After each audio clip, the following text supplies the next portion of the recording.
Di tengah hidup yang serba cepat, makanan instan dipilih untuk menggantikan slow cooking food. Minuman sehat semakin banyak permintaan, dan tentunya cemilan lezat untuk mengisi sela-sela waktu. Indofood CBP menyediakan itu untuk kita semua. Kami percaya, dengan semakin banyak toko retail yang bertumbuh dan ekonomi yang kembali pulih pasca pandemi, akan semakin meningkatkan performa ICBP. ICBP memiliki pengalaman produksi sejak tahun 1972. Dengan segmen terbesar penghasilan, ICBP disumbangkan oleh mie instan 70%, diri 16%, makanan ringan 6%. Operasinya mencakup berbagai negara yang dipimpin oleh manajer berpengalaman. Kondisi ekonomi yang belum sepenuhnya pulih pasca pandemi, diperparah dengan krisis energi akibat konflik antara Rusia dan Ukraina, mengakibatkan terjadinya inflasi yang cukup tinggi secara global. Namun, inflasi Indonesia masih berada di bawah rata-rata global, bahkan negara maju. Rupiah yang terus depresiasi terhadap dolar membebankan ICBP. Hal ini terjadi karena ICBP memiliki utang dalam bentuk dolar dan bergantung pada impor gandum dalam jumlah yang besar. Iklim investasi global yang mulai membaik ditandai dengan turunnya inflasi di Amerika Serikat dan negara-negara di benua Eropa secara agregat. Dalam jangka pendek, The Fed merespon dengan mempertahankan suku bunga di angka 5,25%. Di Indonesia, ditandai oleh pelunakan inflasi. Bank Indonesia mengumumkan BI 7 rate tetap di angka 5,75% yang bertahan sejak awal tahun 2023. Berdasarkan struktur pertumbuhan PDB global dari data IMF, Asia diproyeksikan berkontribusi dalam pertumbuhan ekonomi global sebesar 70%. Indonesia berada di peringkat ketiga, menyumbang pertumbuhan ekonomi untuk Asia Pasifik dengan proporsi sebesar 4,4%. Oleh karena itu, pasar Asia sangat perkasa untuk pertumbuhannya. Dilihat dari struktur PDB, konsumsi swasta di negara Asia berkembang mendominasi tidak hanya dalam 4 tahun terakhir, tetapi juga di antara negara-negara Asia maju, terutama Tiongkok dan Jepang. Selain itu, investasi pribadi juga tinggi. Bagaimana dengan situasi di Indonesia? Sama. Selama 4 kuartal berturut-turut, konsumsi swasta Indonesia tertinggi dibandingkan investasi swastanya. Kami menganalisis tata kelola ICBP menggunakan prarangka perbandingan dengan peers. Ketepatan dalam mengeluarkan laporan keuangan dan pemenuhan hak pemegang saham menjadi aspek yang sangat baik. Namun, terdapat beberapa PR atau catatan yang perlu diselesaikan oleh ICBP. Di antaranya, energy management, executive compensation, dan waste management. Dibandingkan dengan peers, ESG ICBP berada di bawah rata-rata industri. Meskipun demikian, berdasarkan data yang kami himpun dari Thomson Reuters sejak 2013 hingga 2021, ICBP menunjukkan perbaikan ESG. Hal ini menandakan komitmen ICBP terhadap keberlanjutan. Katalis investasi kami yang pertama adalah brand equity yang kuat dan potensi ekspansi. Apa saja yang menjadi fondasi pasar atau industri FMCG ini? Pertama, persaingan yang ketat. Kedua, ancaman produk substitusi yang masif. Ketiga, daya tawar konsumen yang tinggi. Keempat, barrier to entry yang besar atau tebal. Kelima, daya tawar pemasok yang moderat banyak. Kami juga menganalisis serta merangkum bahwa 4 key success factor ICBP, yaitu kemampuan mengamankan display dan distribusi yang kuat, skala ekonomi yang optimal, identitas brand, dan customer relation management yang mumpuni. Pertumbuhan FMCG di kawasan Asia juga perkasa.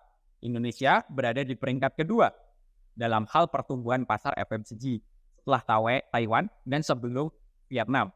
Di sisi lain, pertumbuhan FMCG di Indonesia driven by subsektor makanan dan personal care. Karena kami menganalisis emiten saham ICBP, tentu yang ada di benak adalah mie instan. Pertumbuhan mie instan menguat dan terus signifikan semenjak pandemi COVID-19. Indomie, produk terkuat ICBP, menguasai pangsa pasar mie instan Indonesia.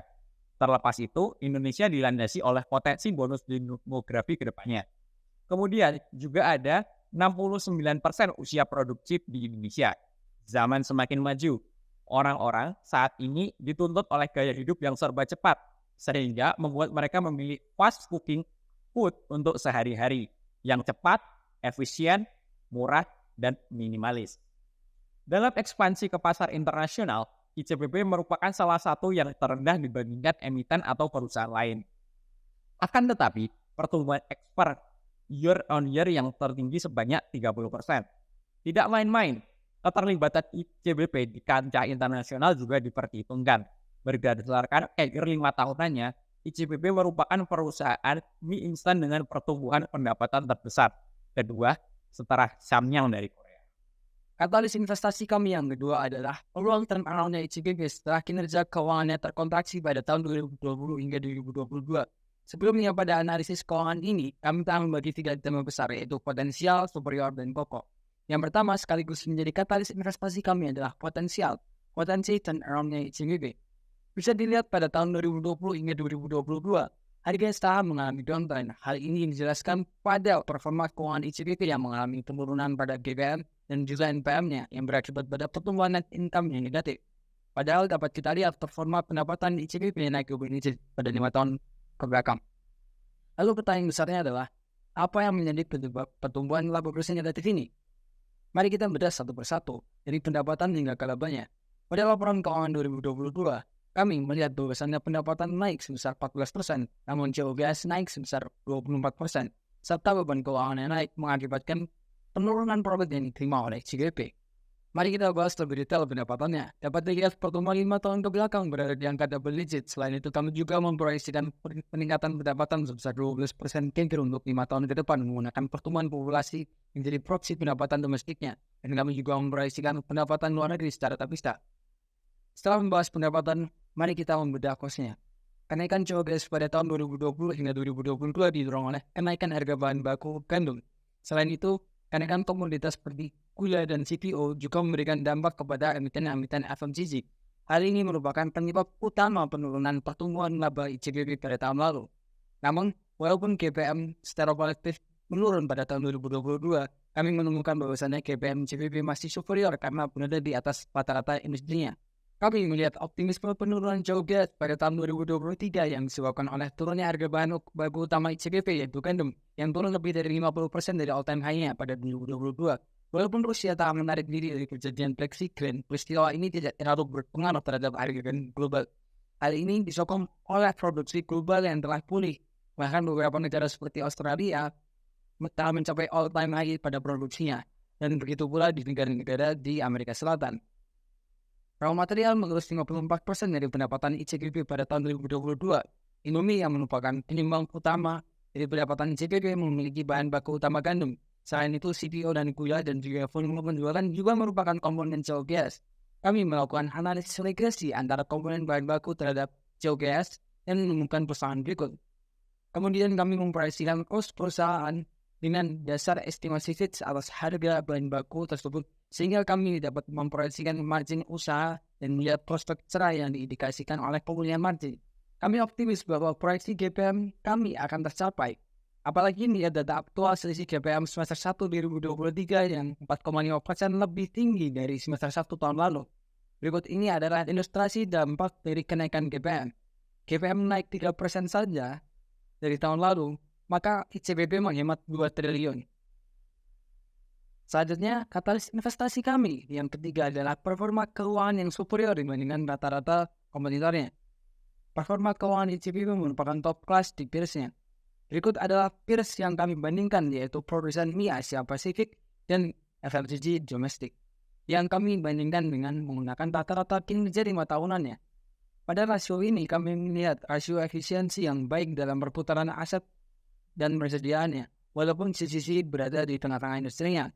Kami juga melihat rasio likuiditas yang memperlihatkan bahwasannya ICBP merupakan salah satu perusahaan dengan kondisi keuangan yang paling sehat dibandingkan rata-rata industrinya, karena current ratio dan DER-nya lebih baik dari rata-rata industrinya. Secara profitabilitas yang kami nilai dari revenue growth dan GPM, OPM, NPM-nya, ICBP merupakan company yang berada jauh di atas rata-rata kompetitornya. Hal ini membuat ICBP menjadi salah satu pilihan investasi yang menarik untuk investor di industri FMCG Indonesia maupun produsen mie Asia Pasifik.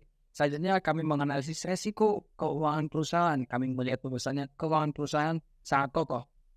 Kami mengamati kekokohan ICBP mulai dari akuisisi PCL pada 2020 yang menyebabkan pertumbuhan eksponensial pada pendapatan luar negerinya, namun juga menambah liabilitas lebih dari 4 kali lipat. Lalu kami bertanya, apakah kondisi ini merupakan kondisi yang aman bagi ICBP? Jawabannya, Walaupun menambah tingkat utang secara signifikan, perusahaan jauh dari risiko insolven berdasarkan analisis Altman Z Score. Dan rasio likuiditasnya terjaga karena aset lancar selalu bernilai di atas liabilitas jangka pendeknya. Dan serta times interest earn diproyeksikan naik seiring dengan pemulihan margin. Sehingga kami menyimpulkan langkah akuisisi ini adalah langkah yang tepat dan cemerlang dan juga aman. Potensial superior dan kokoh adalah hal yang menggambarkan kondisi keuangan ICBP. Atas katalis tersebut, kami memberikan rekomendasi beli untuk ICBP dengan target harga sebesar 14.500 dengan bagian berikut.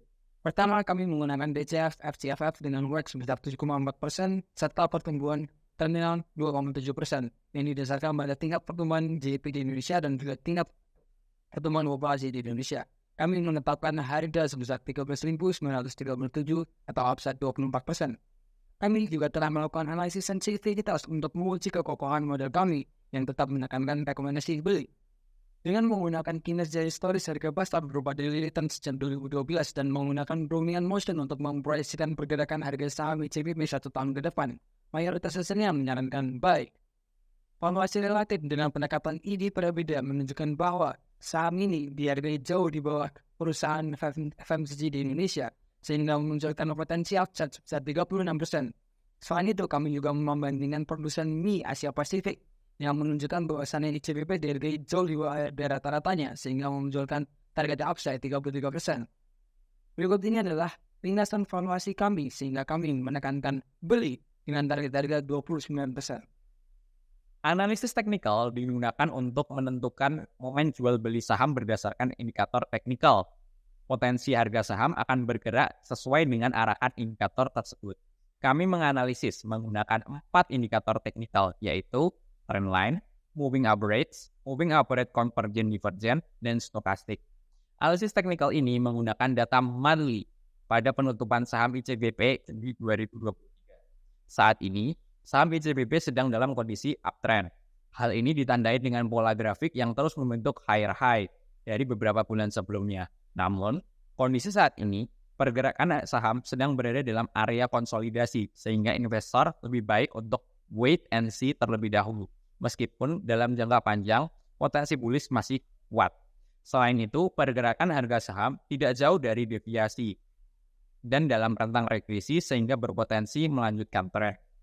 Selanjutnya, kami menganalisis menggunakan moving indicator. Kami menggunakan indikator lagging dan leading agar akurasi indikator lebih akurat. Analisis moving average, kami menggunakan moving average 5, 10, dan 20.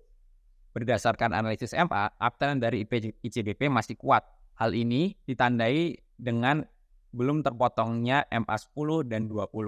Uptrend kuat sudah terjadi ketika muncul golden cross dari MA 5 dan MA 10 serta MA 20 pada bulan Agustus 2022, sehingga menjadi sinyal bullish. Indikator MACD menunjukkan bahwa garis MACD masih berada di atas garis sinyal setelah golden cross. Namun, perlu diwaspadai pembalikan arah karena histogram menunjukkan penurunan. Indikator stokastik merupakan indikator untuk menentukan momentum jual atau membeli suatu saham. Stokastik memiliki komponen overbought dan oversold. Saat ini, ICBP sedang berada di overbought dan menunjukkan dead cross. Kami mengidentifikasikan 3 risiko utama bagi ICBP. Pertama, persaingan domestik dan global. Kedua, depresiasi rupiah. Ketiga, gejolak geopolitik. Meskipun demikian, kami tidak menemukan risiko dengan probabilitas serta dampak yang tinggi bagi ICBP. Ketiga risiko utama tersebut dapat mengubah rekomendasi kami menjadi hold. Persaingan domestik dan global dapat dimitigasi dengan meningkatkan inovasi dan varian baru. ICBP dapat mengatasi masalah depresiasi dengan melakukan hedging. Selanjutnya, masalah geopolitik dapat dimitigasi dengan diversifikasi value chain. Dengan potensi yang tinggi serta mitigasi risiko yang baik, kami merekomendasikan beli yang didorong oleh 1. Brand equity yang kuat dan potensi ekspansi pasar internasional yang menjanjikan. Kedua, potensi turnaround setelah laba bersih terkontraksi pada 2022. Yang ketiga, performa keuangan yang superior dibandingkan peers domestik dan Asia Pasifik. Dengan target harga 14.500, upside sebesar 29%. Indofood ICBP siap untuk memimpin pasar FMCG Indonesia.